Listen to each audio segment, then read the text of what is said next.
చిగురించబోతుంది. గొప్ప దినాలు నువ్వు చూడబోతున్నావు. నీ యేసుకు సమస్తము సాధ్యమే. గుడ్ మార్నింగ్ దేవుని ప్రియ కుమారుడా, గుడ్ మార్నింగ్ దేవుని ప్రియ కుమార్తె, special good morning to you. దేవుని ప్రియ సంగమా, యెహోషువ 3:5 ఈ విధంగా ఉంది. యెహోవా మీ మధ్య అద్భుత కార్యములను చేయను. వా, ఎంత గొప్ప మాట ఇది. యెహోవా మీ మధ్య అద్భుత కార్యములు చేయను.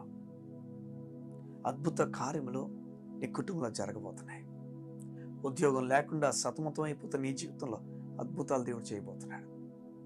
పెండ్లి అవ్వకుండా ఎంతో కాలంగా నిలిచిపోయిన నీ జీవితంలో అద్భుతం చేయబోతున్నాడు.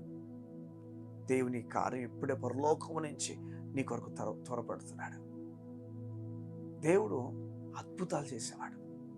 నువ్వు విశ్వాసం ఉంచితే చాలు, దేవుడు అద్భుతం చేస్తాడు. నీకు కూడా అద్భుతం ఎలా చేయాలో నేర్పిస్తాడు.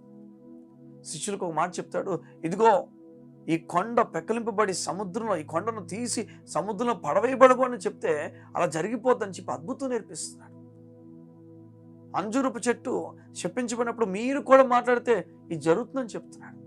అద్భుతాలు చేయడం మాత్రమే కాదు, కానీ అద్భుతాలు చేసే సామర్థ్యమును కూడా మన దేవుడు పరిచయం చేస్తున్నాడు. అవును, నిజమైతే ఈరోజు గొప్ప అద్భుతాలు నీ కోసం దేవుడు చేయబోతున్నాడు. చూడండి, ఈ మాట ఎంత గొప్పదో. యెహోవా మీ మధ్య.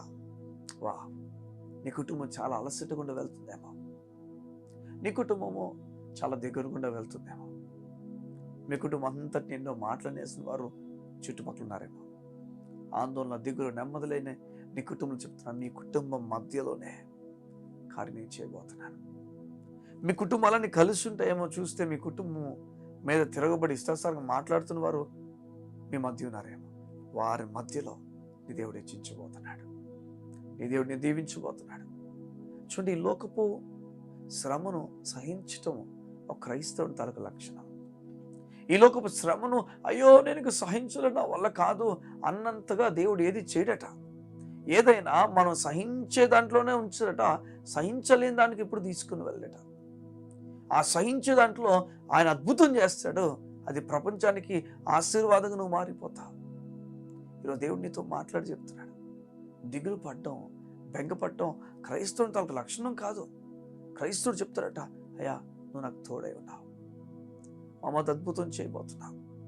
స్కూల్ ఫీజు కట్టలేకుండా ఇబ్బంది పడుతున్నావేమో, స్కూల్ ఫీజు కట్టలేకుండా ఇబ్బంది పడుతున్నావేమో, నిరాశ పడిపోతున్నావేమో, దిగులుతో నిండిపోయావేమో, ఇటువైపు చూడాలని ఆలోచిస్తున్నావేమో.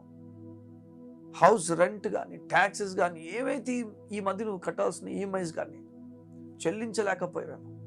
ఫోన్స్ ఆఫ్టర్ ఫోన్స్ నీకు వస్తున్నాయేమో, ఎప్పుడు కడతారు, ఎలా కడతారు, ఇంటికి వచ్చేస్తారేమో అని భయపడుతున్నావేమో. ఈ మధ్య దేవుడు అద్భుతం చేయబోతున్నాడు.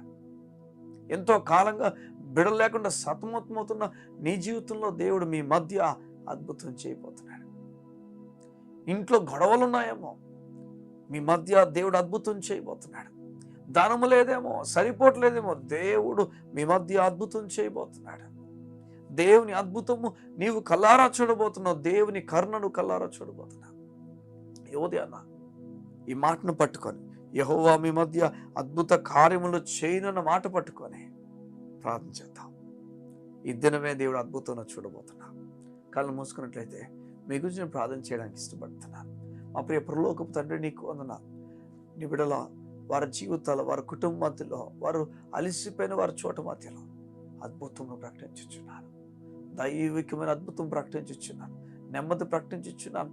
ఊహించని కార్యం ప్రకటించుచున్నాను. ఎవరు ఊహించని విషయాలు వారి జీవితంలో జరుగును గాక.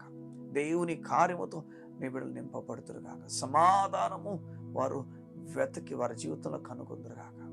దైవికమైన కృపను ప్రకటించు యేసు నామమున ప్రార్థించుచున్నాను తండ్రి. ఆమేన్, ఆమేన్, ఆమేన్. మీ మధ్య దేవుడు అద్భుతంగా చేయబోతున్నాడు. గొప్ప సాక్ష్యాన్ని వినబోతున్నాను. కారణము అద్భుతాలు జరగబోతున్నాయి. God bless you. See you tomorrow.